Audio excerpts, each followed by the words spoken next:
So let's have a look at a rational inequality, and we're going to solve and write the answer in interval notation. Now, first of all, let's talk about what this actually means, and then what are they asking for. A rational inequality, do you remember what that looks like when you graph it? A rational function. This is going to be your hyperbola. So you're looking at something like this. Now, what does your hyperbola have? Well, it has an asymptote, and it has x-intercepts. So it also, if you look at just your x-axis, see, this is going to break up your x-axis into 3 regions. And based on your equation, it could be even more. But for this one, it's going to be 3 regions.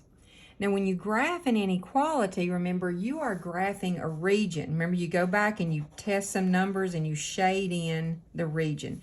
So all of this is kind of coming together.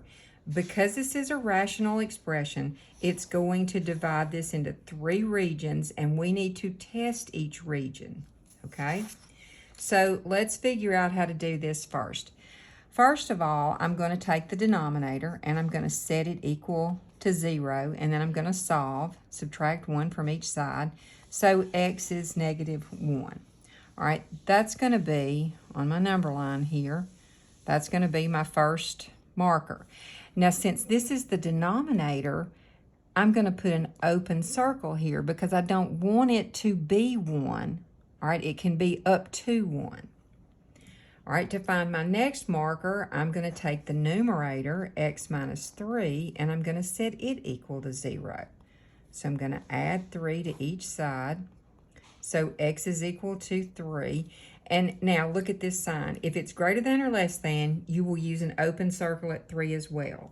Since we have greater than or equal to, and I'll put 0 here, we're going to use a closed circle. Okay, now what this did is it divided this graph into 3 regions. So let's check each region to see, because what are we looking for? In this problem, I want it to be greater than or equal to 0. That means I want it to be positive, okay? So that's all we're looking for. We don't even want the number so much. We just want to know, is this positive?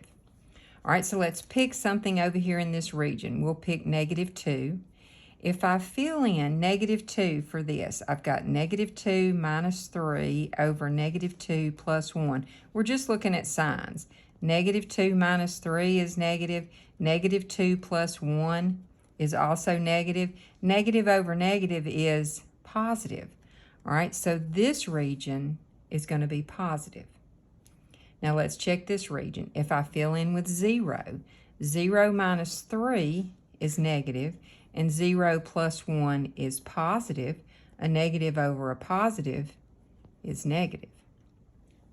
All right, in my last region, let's pick 4. If I fill in 4, 4 minus 3 is positive, and 4 plus 1 is positive as well.